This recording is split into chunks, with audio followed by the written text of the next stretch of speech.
A deadly house fire in Maryland, an outpouring of grief and an investigation right now in St. Mary's County.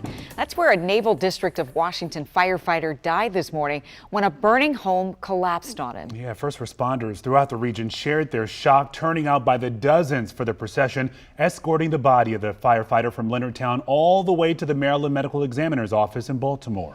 Here's a look at the map of where that fire happened. It was a home on Deerwood Park Drive, about 3 miles from St. Mary's River National Park. Our Scott Broom joins us now live from right there. And Scott, investigators are taking a look at reports that maybe a lightning strike had set this tragedy in motion.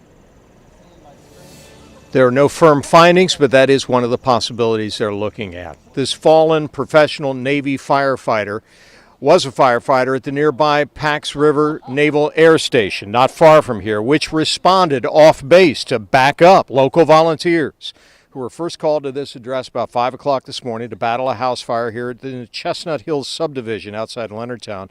This morning, after this tragedy, we saw colleagues who appeared to be suffering from exhaustion and shock.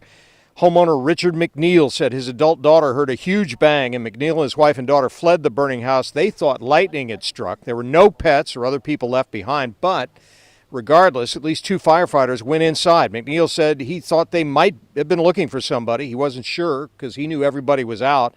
Here is some of what authorities told us about the tragedy today, starting with State Fire Marshal Oliver Alkire. The fallen firefighter was one of the first ones to enter, that he did fall from the first floor into the basement. Is it a possibility of a lightning strike? We just don't know at this point. It is a tragedy on not only the part of Pax River's community, but the Southern Maryland community as a whole. When we lose one of our own, it is deeply felt because these are firefighters that not only respond on the Navy base, but also in the community as well.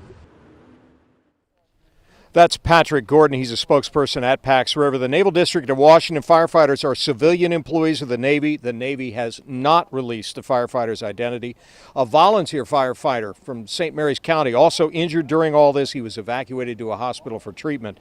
The 2-alarm fire here drew support from firefighters as far away as Calvert County. There are no hydrants here in this semi-rural subdivision with a lot of wood, so they had to haul water in tanker trucks. So this is a terrible tragedy in this community where a very large number of residents are either military or have strong military ties. Coming up at 6, we're going to have more reactions, including more from the homeowner, Mr. McNeil, and some pretty emotionally shaking audio that we could overhear on dispatch radio as colleagues were looking for each other as this tragedy unfolded this morning. That's all at 6 o'clock coming up. Reporting live in Leonardtown, St. Mary's County, Maryland, Scott Broom, WUSA 9. Yeah, we'll be thinking about that firefighter, his family, the extended family, and it's just a reminder that the work they do is so dangerous, and yet these folks put themselves in harm's way every single day for all of us. Scott, thank you.